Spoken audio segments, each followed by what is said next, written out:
CMR shopping mall ప్రపంచ స్థాయి shopping అనుభూతి ఇప్పుడు మన పార్వతీపురంలో డిసెంబర్ 5న గొప్ప ప్రారంభం.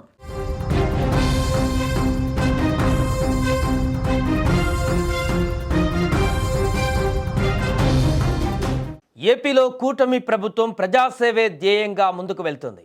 ఇందులో భాగంగా దివ్యాంగులపైన సీఎం చంద్రబాబు వరాల జల్లు కురిపించారు.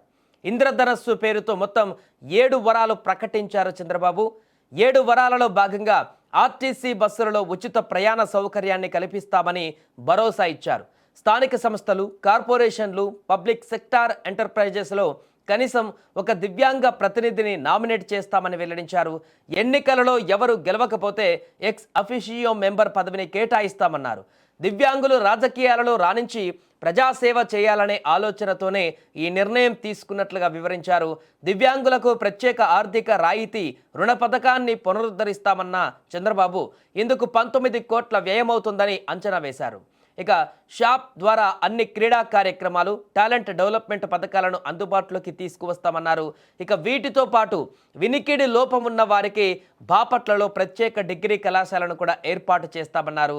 గురుకుల పాఠశాలలు, కళాశాలలు, వసతి గృహాలలో చదివే దివ్యాంగ విద్యార్థులకు అక్కడే సామాజిక భద్రత, పింఛన్లు పంపిణీ చేస్తామని, అన్ని జిల్లాలతో పాటు అమరావతిలో దివ్యాంగులకు ప్రత్యేకంగా దివ్యాంగ భవన్లను కూడా ఏర్పాటు చేస్తామని సీఎం హామీ ఇచ్చారు.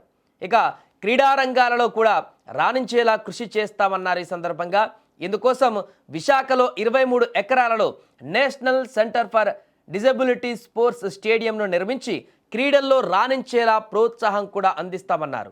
వీటితో పాటు ఎడ్యుకేషన్లోనూ సత్తా చాటేలా మెగా డిఎస్సి ద్వారా 2260 స్పెషల్ ఉపాధ్యాయుల పోస్టుల భర్తీ చేస్తామంటూ కూడా సీఎం హామీ ఇచ్చారు.